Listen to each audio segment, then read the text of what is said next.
5 août 2026, peuple d'Afrique, du 1er janvier 2025, à cette date, le 30 juin 2026, le Mali a pu mobiliser dans le cadre des fonds miniers 109,14 milliards de francs CFA. Bravo aux autorités du Mali. Jamais cela n'avait été fait auparavant. C'est un dispositif qui entre dans le cadre d'une loi adoptée en 2023, c'est-à-dire sous la houlette de son Excellence, le président Assimi Goïta. Vous savez, quand le général Assimi Goïta arrive au pouvoir, il s'est rendu compte que ça fait longtemps que les entreprises minières et autres ne payent pas grand chose au Mali.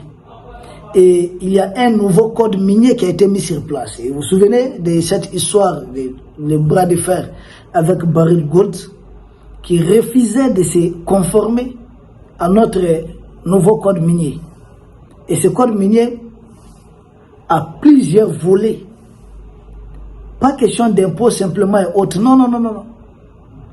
Il y a plusieurs fonds. Et parmi ces fonds, ou en tout cas cette approche, nous avons ce qu'on appelle les fonds miniers. De quoi il s'agit? Et le Mali prélève 1%, je dis bien 1% des chiffres d'affaires trimestriels des titulaires des permis d'exploitation. C'est pas tout. Ainsi qu'une cote par des taxes ad valorem. Les économistes comprennent ce que nous sommes en train de dire. Et c'est l'ensemble de ces montants. Donc du 1er janvier 2025 au 30 juin 2026, nous avons pu mobiliser 109,14 milliards de francs CFA. Et dites-vous, à quoi va servir ce montant?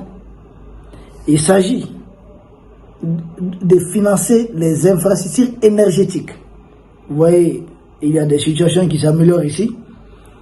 Des infrastructures hydrauliques, ça aussi dans ce sens, un peu dans ce sens, et aussi des moyens de transport. N'oubliez pas que le Mali même a moyens de transport, nous avons encore notre problème ferroviaire qui reste suspendu. Nous espérons que les autorités vont attendre notre cri et si possible relancer les trafics ferroviaires. Et même une compagnie aérienne propre au Mali, ça aussi ce n'est pas exclu. Donc il y a beaucoup de projets, beaucoup de choses qu'on peut faire avec ces fonds. Mais en tout cas, c'est une idée que j'ai tellement appréciée. Parce que jusque-là, les entreprises minières, on vient détruire notre sol, détruire notre sous-sol. Qu'est-ce qu'on gagnait réellement? Pas grand-chose. C'est maintenant qu'on est en train de gagner. Et il y avait des entreprises qui avaient refusé. Et les généraux Assimi, Barrick Gold, géant minier au mondial. Et tu ne connais pas le général Assimi Goïta. Depuis, certains d'entre eux ont goûté la prison, leurs travaux suspendus.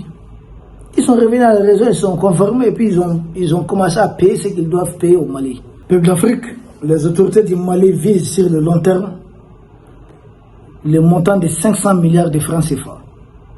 Ouais, 500 milliards. C'est ça l'objectif visé. Uniquement. Ces fonds est payé, je le répète, uniquement par les entreprises minières qui sont titulaires des permis d'exploitation au Mali. Seulement ces entreprises vont financer les coûts, en tout cas, de nos infrastructures. C'est un fonds dédié spécifiquement à ça. Les entreprises doivent contribuer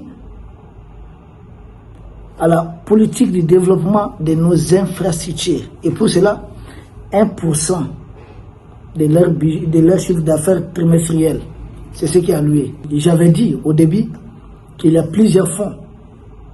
Il y a un autre fonds là de développement local. N'oubliez pas, il n'y a pas très longtemps, les autorités du Mali, d'ailleurs son Excellence le président Assimi Goïta lui-même, avait distribué le montant de 18,4 milliards de francs CFA. Il n'y a pas longtemps, à certaines communes du Mali.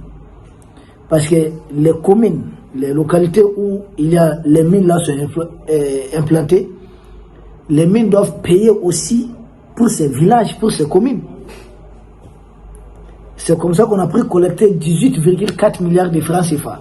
Ça n'a rien à voir avec l'autre fonds. qui est destiné uniquement aux infrastructures.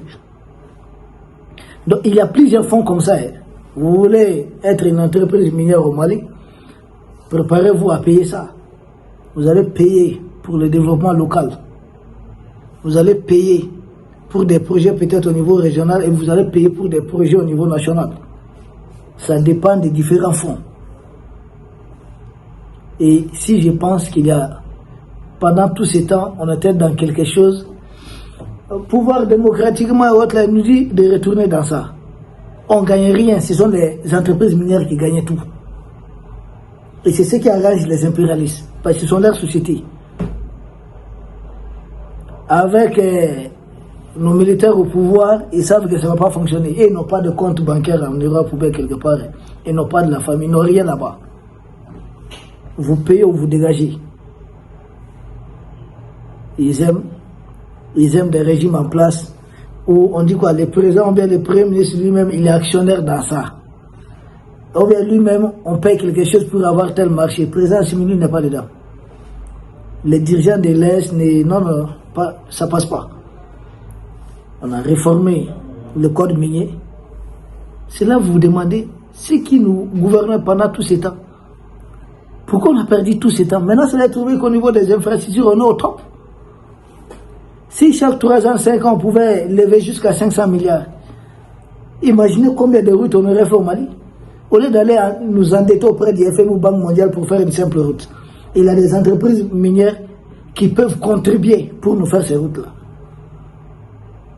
On les a laissés nous payer à travers un système politique qu'ils ont mis en place de s'attaquer à ce système. Parce que c'est un système qui fait leur affaire. Ils n'ont aucun intérêt que ça disparaisse. Et puis ils ont fait inscrire ça dans la constitution africaine. Et pas toucher à tel président qui a été élu. C'est permettre à leurs entreprises de continuer de voler. Parce que ces présidents fameux élus là ne peuvent rien. Il faut qu'un président soit élu dans le cadre de notre propre système. Pas un système occidental. Il n'y a pas de démocratie pour un pays qui n'est pas souverain. C'est mentir. C'est depuis là-bas qu'on décide qui est président et qui ne doit pas être président. Parce que maintenant, c'est les peuples maliens qui décident. On n'a même pas besoin de mettre 50-80 milliards dans une élection présidentielle. Non, non. Ça suffit. Nous avons l'homme qu'il faut. Pour le moment, ça avance bien. Peuple d'Afrique, voici des mesures, entre autres, qu'il faudrait encourager. Et le président Assimi a mis en place, à ce qui concerne le fonds de développement local, a mis en place des comités à différents niveaux, 3 niveaux, pour superviser, veiller à la transparence de l'utilisation de ces fonds. Nous disons bravo, peuple d'Afrique. Nous vous remercions. Nous espérons vous retrouver demain pour un autre sujet au sommet de l'actualité. 109,14 milliards de francs CFA. Les entreprises minières continuent de payer.